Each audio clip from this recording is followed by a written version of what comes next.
नमस्कार मित्रों, आज हम लोग जो है बलगत रसायन के पार्ट नंबर 2 की शुरुआत करने जा रहे हैं और आज हम लोग जो है आपको शून्य कोट की अभिक्रिया के बारे में आपको अध्ययन कराएंगे। शून्य कोट की अभिक्रिया क्या होती है, इसके पहले आपने अगर हमारा फर्स्ट वीडियो नहीं देखा है तो बलगत रसायन का आप प्लेलिस्ट में जा करके देख सकते हैं। तो हमने वहाँ पर बताया था किसी रासायनिक अभिक्रिया का जो वेग होता है अभिकारक अणुओं की सांद्रता के समानुपाती होता है, अर्थात अभिक्रिया का वेग अभिकारक अणुओं की सांद्रता में परिवर्तन जो होता है उसी को अभिक्रिया का हम लोग वेग कहते हैं। तो हम लोग पढ़ रहे हैं शून्य कोट की अभिक्रिया। शून्य कोट की अभिक्रिया किसे कहते हैं, तो हम सीधी सीधी भाषा में लिख सकते हैं कि वह अभिक्रिया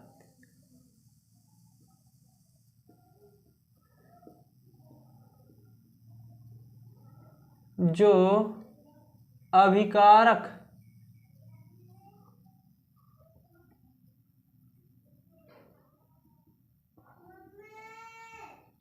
अणु के शून्य घात पर निर्भर करती है, के शून्य घात पर निर्भर करती है, शून्य कोट की अभिक्रिया, शून्य कोट की अभिक्रिया कहलाती है, शून्य कोट की अभिक्रिया कहलाती है। डिफिनेशन हमने यहाँ पर आपको बता दिया है कि वह अभिक्रिया जो अभिकारक अणुओं के शून्य घात पर निर्भर करती है वह क्या कहलाती है, शून्य कोट की अभिक्रिया कहलाती है। तो शून्य कोट की अभिक्रिया कहलाती है। हमने एक रिएक्शन ले लिया यहाँ पे, सपोज दैट मान लीजिए कि हमने यहाँ पर एक अभिक्रिया लिया है और रिसेंट R है और R से उत्पाद हम बना रहे हैं P। T बराबर 0 समय में हमने शुरुआत में अभिक्रिया अभी प्रारंभ नहीं हुई है, अभिक्रिया प्रारंभ नहीं हुई है तो अभिकारक अणुओं की संख्या x है और उत्पाद की मात्रा क्या है, 0 है। ठीक है, उत्पाद की मात्रा 0 है। तो एक अभिक्रिया हमने ले लिया है जिसमें अभिकारक R से उत्पाद P बन रहा है। तो हमने शून्य कोट की अभिक्रिया की डिफिनेशन लिखी है कि वह अभिक्रिया जो अभिकारक अणुओं के शून्य घात पर निर्भर करती है शून्य कोट की अभिक्रिया कहलाती है। अर्थात हम कह सकते हैं कि अभिक्रिया का वेग अर्थात अभिक्रिया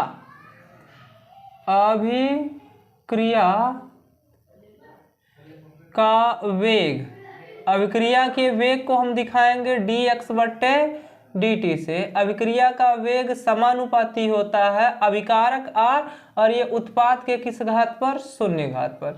और आपको मालूम होगा कि किसी चर या अचर पर शून्य घात का तात्पर्य होता है 1 से, तो शून्य घात के अनुक्रमानुपाती होती है। तो जब शून्य घात के अनुक्रमानुपाती होती है तो अनुक्रमानुपाती का चिन्ह हटता है। तो आपने पढ़ा है कि dx/dt अभिक्रिया का वेग, यहाँ पर एक नियतांक k प्राप्त होता है, R पे 0 के क्या होता है, बराबर होता है। जहां आपने k बराबर पढ़ा होगा, जहां k बराबर आपने पढ़ा है वेग स्थिरांक, यहाँ आपका वेग k, जहाँ k आपका क्या है, वेग स्थिरांक है। तो R पे 0 की वैल्यू हम रख देते हैं तो हो जाएगा आपका dx/dt बराबर आपका हो जाएगा k/1। अब इसको हम सॉल्व करेंगे तो dx बराबर है k है और ये dt का भाग उधर जाएगा तो क्या हो जाएगा, गुणा। dt का क्या हो जाएगा, गुणा। अब दोनों पक्षों का हम कर लेते हैं समाकलन, लिख दे रहे हैं यहाँ पे दोनों पक्षों का समाकलन करने पर, दोनों पक्षों का हम लोग क्या करेंगे, समाकलन। जब दोनों पक्षों का समाकलन करेंगे तो समाकलन ये लिख दे रहे हैं हम dx बराबर k अचर राशि है, बाहर हो जा रही है, समाकलन इनटू क्या हो गया, dt। और जब हम इसको सॉल्व करेंगे तो आपको मालूम है कि dx के पहले 1 लिखा है, उसका समाकलन होगा x, के अचर राशि है बाहर, और dt का हो जाएगा टी, अर्थात हम लिख सकते हैं x बराबर k इंटू टी, समीकरण नंबर 1, इसको लिख सकते हैं। यदि हम अभिक्रिया के प्रारंभ को देखें, यदि अभिक्रिया के प्रारंभ में, अभिक्रिया के प्रारंभ में था t बराबर 0, तो x बराबर भी आपका क्या रहेगा 0। इस दशा में हम कह सकते हैं कि इस दशा में, और यहाँ पर आपको जो है एक नियतांक मिलेगा c। अब ये c क्या होता है, तो c आप ध्यान में रखेंगे, जब आप समाकलन करते हैं किसी संख्या का तो आपको एक नियतांक c प्राप्त होता है, जिसे c को हम लोग बोलते हैं समाकल स्थिरांक। ये जो c है इसे हम लोग कहते हैं समाकल स्थिरांक। ये c आपका जो है समाकल स्थिरांक। तो अभिक्रिया के प्रारंभ में आप ध्यान में देंगे तो अभिक्रिया जब प्रारंभ नहीं हुई होती है तो उस समय t बराबर समय 0 होता है। अभिकारक अणुओं की मात्रा जो है, उत्पाद अणुओं की मात्रा 0 होती है, अभिकारक अणुओं की मात्रा उपस्थित होती है। तो उस बात को हम ध्यान में रख रहे हैं, तो उस बात को अगर आप ध्यान में रख रहे हैं तो आपका हो जाएगा ये x बराबर 0 और t बराबर 0। तो इस मान को समीकरण 1 में रखने पर,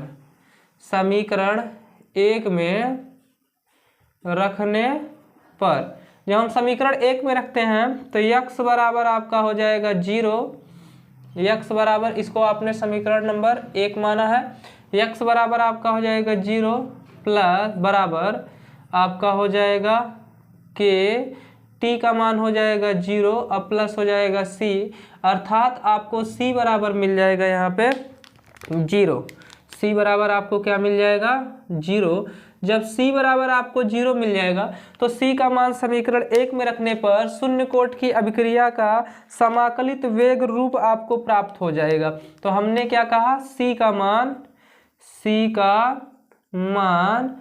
समीकरण 1 में रखने पर, जब आप c का मान समीकरण 1 में रखेंगे तो हो जाएगा आपका x बराबर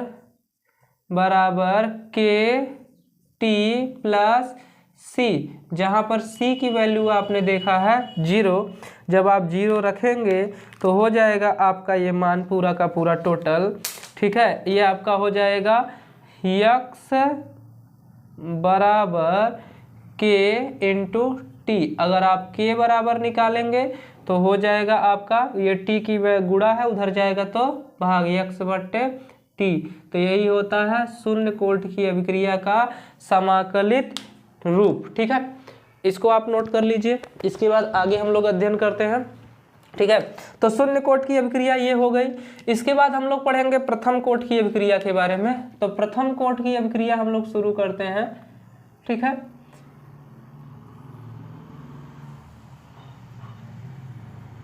देखिए प्रथम कोट की अभिक्रिया के बारे में हम लोग यहाँ पे अध्ययन करेंगे। प्रथम कोट की अभिक्रिया, प्रथम कोट की अभिक्रिया, प्रथम कोट की अभिक्रिया क्या होती है, तो हम कह सकते हैं कि वह अभिक्रिया जो अभिकारक अणुओं के प्रथम घात पर निर्भर करती है। हम कह सकते हैं कि वह अभिक्रिया जो अभिकारक अणुओं के प्रथम घात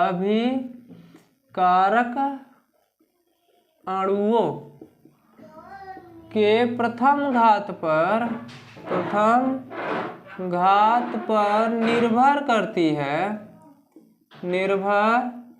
करती है प्रथम कोट की अभिक्रिया कहलाती है।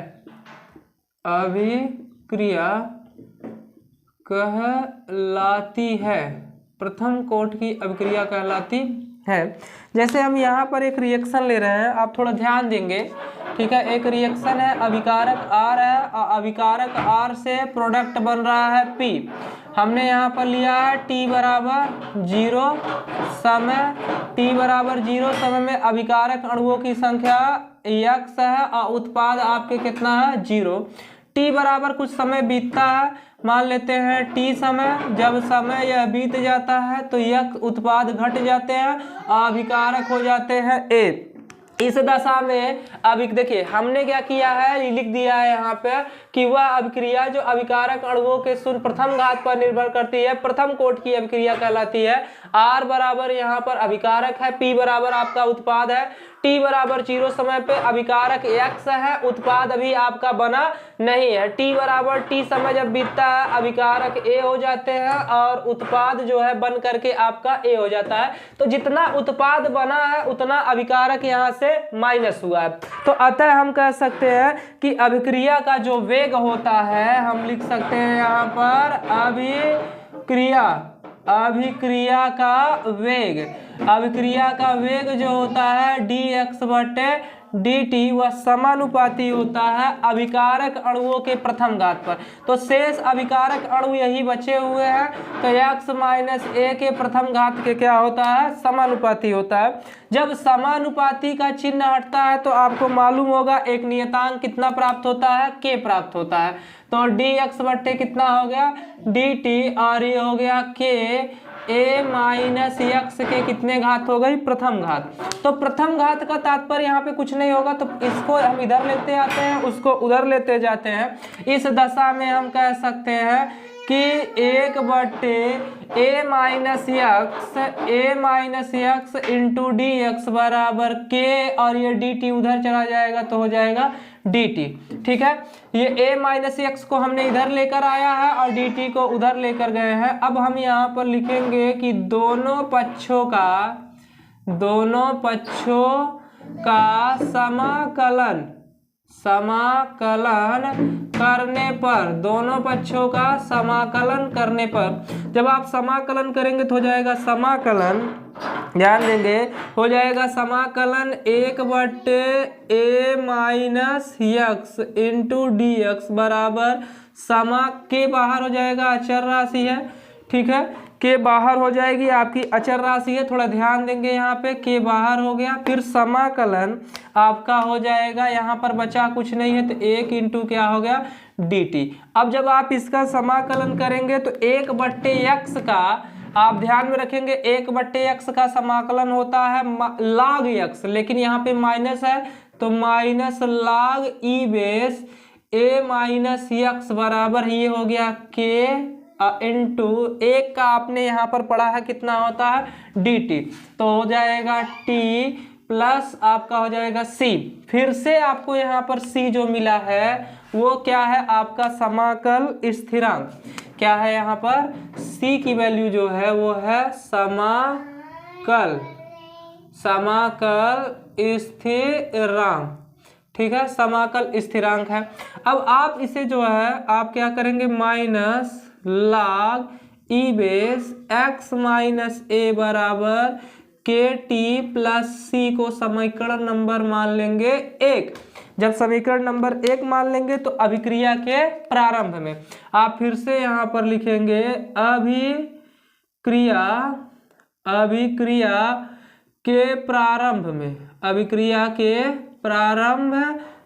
तो अभिक्रिया के प्रारंभ में t बराबर 0 था और x बराबर 0, तब आप लिखेंगे समीकरण कैसे, 1 से, समीकरण 1 से, और जब समीकरण 1 से आप लिखेंगे तो हो जाएगा आपका माइनस बराबर ये हो जाएगा minus log e base x की वैल्यू आपकी कितनी हो जाएगी 0, a की वैल्यू आप 0 लेना है क्योंकि उत्पाद आपका बना नहीं है।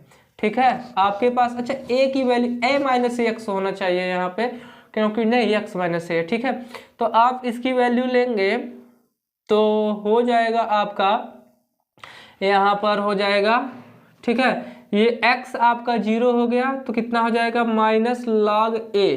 ठीक है, माइनस log a, या आप ले लेंगे यहाँ पे a की वैल्यू 0।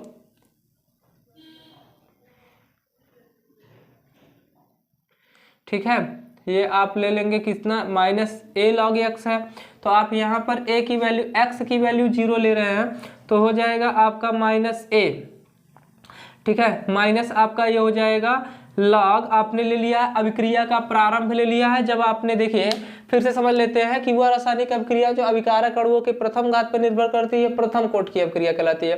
तो आपके पास अभिकारक ए थे और टी बराबर 0 समय पे उत्पाद क्या थे, शून्य थे, लेकिन जैसे समय बीता टी बराबर टी आया आपके पास अभिकारक आ गए x माइनस ए, उत्पाद बन गया ए। तो जितना उत्पाद बना है उतना अभिकारक आपने यहाँ पर घटा दिया है।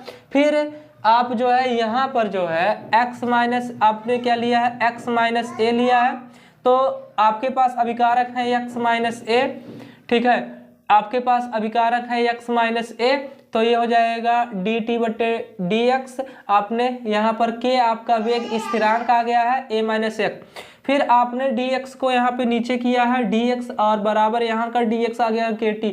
अब दोनों पक्षों का समाकलन किया है तो ये आपको प्राप्त हुआ है। लेकिन t बराबर 0 समय पे अभिक्रिया का जो वेग था, अभिक्रिया में जो है हम कह सकते हैं कि अभिक्रिया में अभिकारक अणुओं की संख्या जो थी वह क्या थी, शून्य थी, नहीं बल्कि उत्पाद अणुओं की संख्या कितनी थी, शून्य थी। तो यहाँ पर आप लेंगे a बराबर 0, तो a बराबर जब आप 0 लेंगे तब प्रथम कोटि की अभिक्रिया से हो जाएगा x माइनस a की वैल्यू आपको रखनी होगी कितने, 0।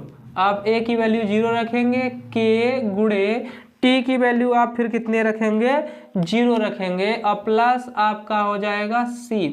तो आप जब इसे सॉल्व करेंगे तो आपको इधर ये 0 हो जाएगा, इधर मिलेगा c बराबर आपको मिल जाएगा minus log e base x, ठीक है, आपको कितना मिल जाएगा, minus log e base x.